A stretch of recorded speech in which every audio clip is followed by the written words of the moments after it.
2, 3, 4.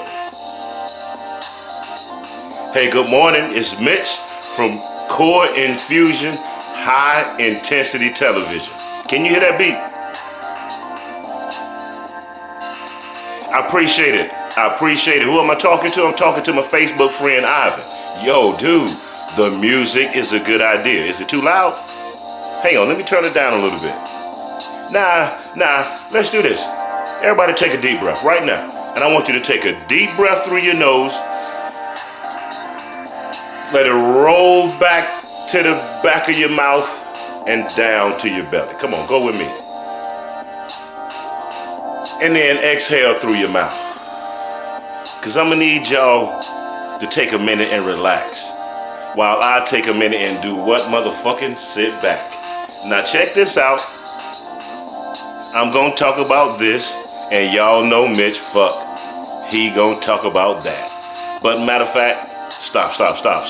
Okay, hold on. Turn the beat down so I can get to the point. I'm going to get to the point, then I'm going to end it with that. Okay, wait, turn the volume down. Give me a second. Because while I got your attention, I want to talk to you about something. I've been talking about forgiveness. And the reason I've been talking about forgiveness is I'm promoting my book, 1, 2, 3, Meditate. And in the book, it talks about clearing your mind. Because in order to meditate, you got to be able to clear your mind. But you can't clear your mind if it's plagued by the past. Think about that. You can't clear your mind if it's plagued by the past. So how do you get over the past? You got to forgive some people. You 100% got to forgive some people, and you got to forgive yourself. And I know we all want to forgive, but check it out. We ain't been taught how to forgive. Didn't nobody teach me how to forgive. They said, forgive. And you go, I forgive you, and you're supposed to instantaneously feel better. Ain't that crazy? But see, you got to teach yourself how to forgive.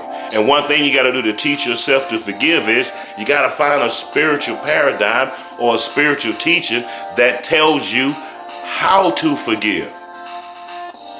Check it out. I read a book. The book said, in eternity, before we all got here on earth, we made agreements with individual souls to experience the events that we experience on earth. So once I read that book, I said, I got to forgive everybody. Because somewhere in eternity, I agreed to be part of that event. Why? Because otherwise I wouldn't be able to tell you about forgiveness, because that event would have been able to give me something to forgive, and it wouldn't have made sense. Don't that make sense? Shit. I'm just saying. You got to find a spiritual practice, a spiritual belief, a spiritual paradigm that teaches and supports forgiveness. Let's look at medical science. What happens when you don't forgive somebody? In order to not forgive, you got to sit around and remember it. Because truth be told, your inner person, that Christ person, that Jesus, that Holy Spirit, that Kundalini, it wants to forgive the person. But nope, not the ego. So in order to not forgive, you got to keep reliving the moment. And what happens when you relive the moment? Your body reacts to it. You know how when you're dreaming, your heart rate goes up, you wake up sweating? Same thing when you're sitting there meditating. And quick pause. On my book, 1, 2, 3, Meditate. Learn how to meditate. You always meditate. My book tells you how to meditate proper positive thoughts. You always meditate. Okay, so when you're sitting there meditating on the past so you don't have to forgive somebody, your body thinks you're going through it again. So it starts releasing toxic chemicals in your body. Now those chemicals are good in the right situation, but you're sitting there on the couch, or you're sitting there on the toilet, or you're sitting there watching TV. That's not the time you need adrenaline in your body. That's not the time you need cortisol in your body.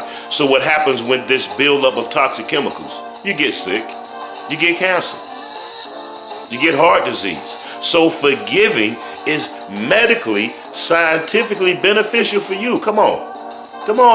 All I'm saying is you are doing yourself more harm. Do me a favor today. Actively look for ways to forgive people. I know one way you can. You can check out my book, 1, 2, 3, Meditate. Hey, this is Mitch. Peace, love, and life. I enjoy you. Have a great day. We're going to ease out on this beat. If you want to hang around, you can. If you don't, I know you got something to do. Hey, here's a big virtual hug for you. Have a good one.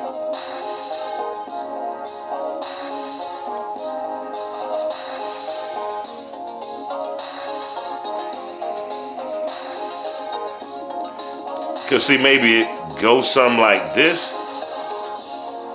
Thinking about the past and maybe thinking about your last, and maybe speaking of that grass, how they talk about it being greener on the other side. And maybe in your mind, you're going to have to decide just to let some shit go and sit back and go with the fucking flow, you know? Because it really, if you think about it, wasn't that bad.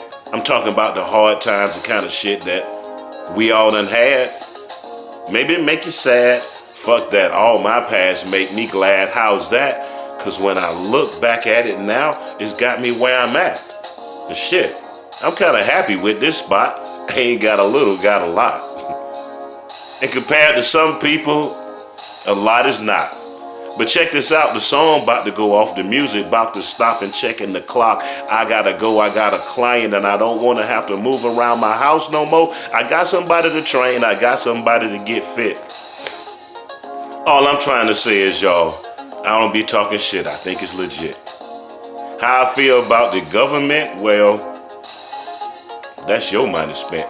Because talk about Mitch, I don't participate in that shit.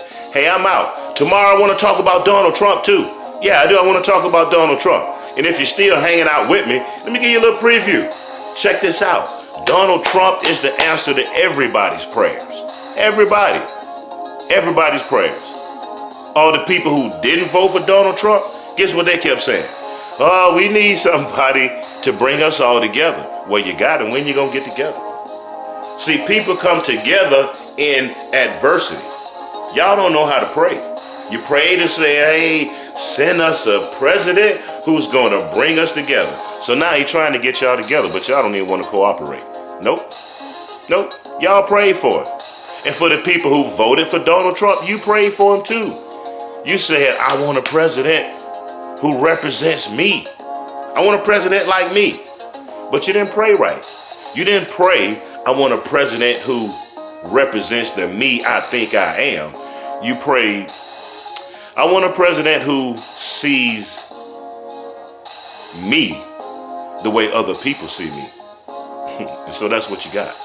Maybe some of your closed-minded ideas that you thought, I'm not prejudiced, I'm not homophobic, I'm not racist, I'm not, put the words right there. But see, the world sees you that way. So when you say, hey, give me a president that represents me, peace, love, and life, you got Donald Trump. And if you say, give me a president who's going to make all the United States people come together, you got Donald Trump. He telling y'all to get together. I don't know if y'all gonna listen. Hey, peace, love, and life. This is Mitch. We'll talk some more about that tomorrow. Have a good one.